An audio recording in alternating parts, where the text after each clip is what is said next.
জুলাই সনদ বাস্তবায়নে সংবিধান সংশোধন কমিটিতে যোগ দিতে বিরোধী দলের প্রতি আহ্বান মির্জা ফখরুল।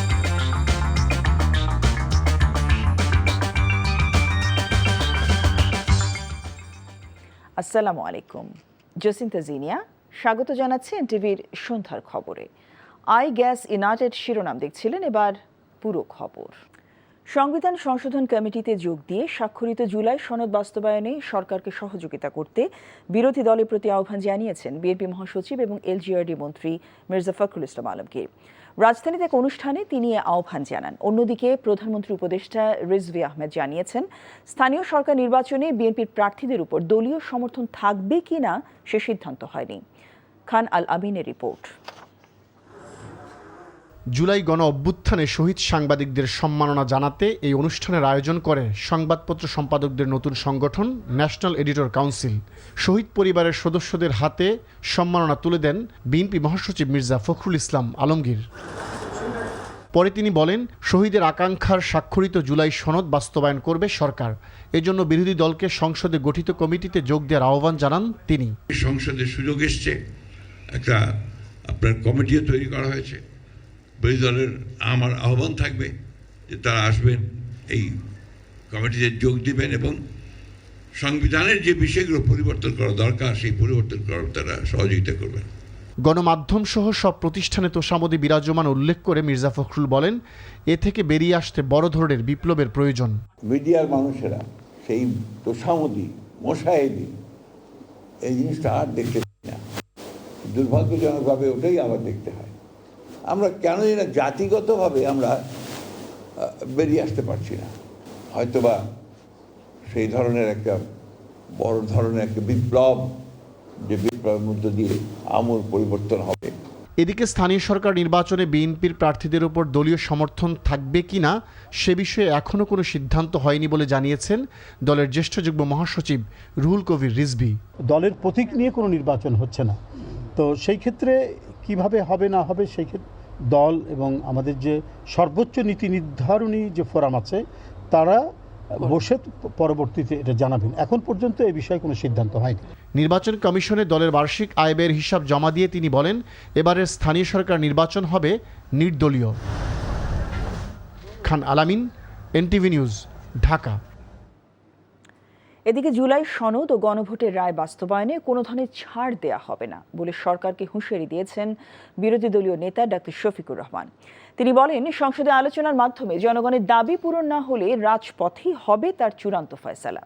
বিকেলে ঢাকা বিশ্ববিদ্যালয়ে ছাত্র শিবির আয়োজিত রক্তাক্ষরে জুলাই প্রদর্শনী পরিদর্শন শেষে ডক্টর শফিকুর রহমান বলেন, নতুন বাংলাদেশ গঠনের লক্ষ্যে জনগণ যে রায় দিয়েছে তা বাস্তবায়নে এক বিন্দুও ছাড় দেওয়া হবে না। এ সময় তিনি বলেন, দেশের বিশ্ববিদ্যালয়গুলোতে আর গণরুমের সংস্কৃতি ফিরতে দেওয়া হবে না। মন্ত্রী শুধু 750 বাড়ি বিশ্ববিদ্যালয়ের সভাপতি উপস্থিত আছেন। চিৎকার দিলাম, বর্তমান সরকারি দল বলল জনগণকে অপমান করার সুযোগ কাউকে দেওয়া হবে না। 70 ভাগ মানুষ যেখানে রায় দিয়েছে, এই রায় অবশ্যই আল্লাহর মেহেরবানিতে বাস্তবায়ন হবে। আমরা লড়াই করব সংসদের ভিতরে, আমরা লড়াই করব রাজপথে।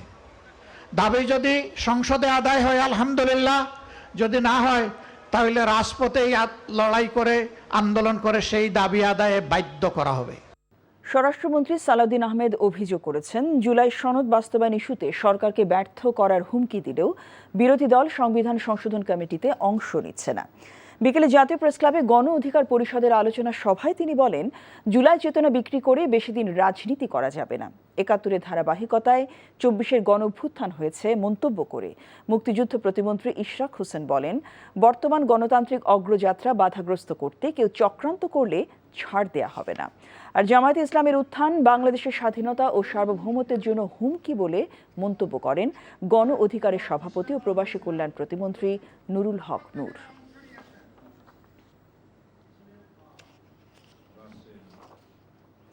২০২২ সালে শেখ হাসিনার আমলের বিশ্বকাপের খেলা দেখানোর নামে যেখানে অর্থ লোপাট হয়েছে, সেখানে বর্তমান সরকার দেশের অর্থ অপচয় রোধ করেছে বলে জানিয়েছেন তথ্য সম্প্রচার মন্ত্রী জহিরুদ্দিন স্বপন।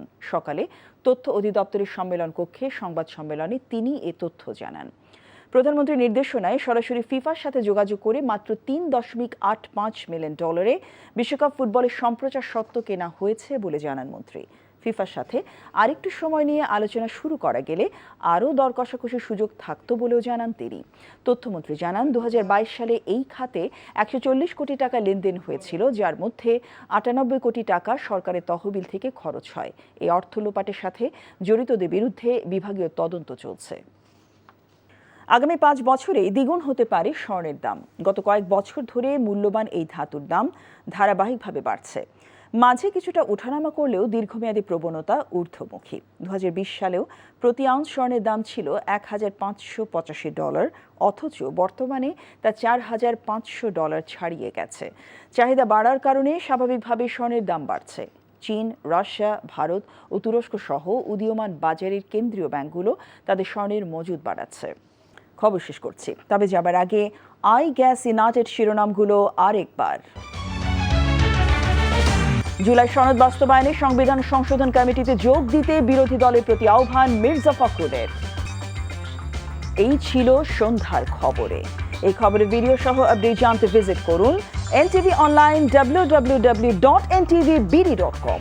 এছাড়াও এনটিভি জনপ্রিয় সব অনুষ্ঠান ও খবরের আপডেট জানতে ভিজিট করুন আমাদের ইউটিউব ও ভেরিফাইড ফেসবুক পেজ। রাত 10:30টায় রাতের খবর দেখার আমন্ত্রণ রইল। সবাইকে ধন্যবাদ।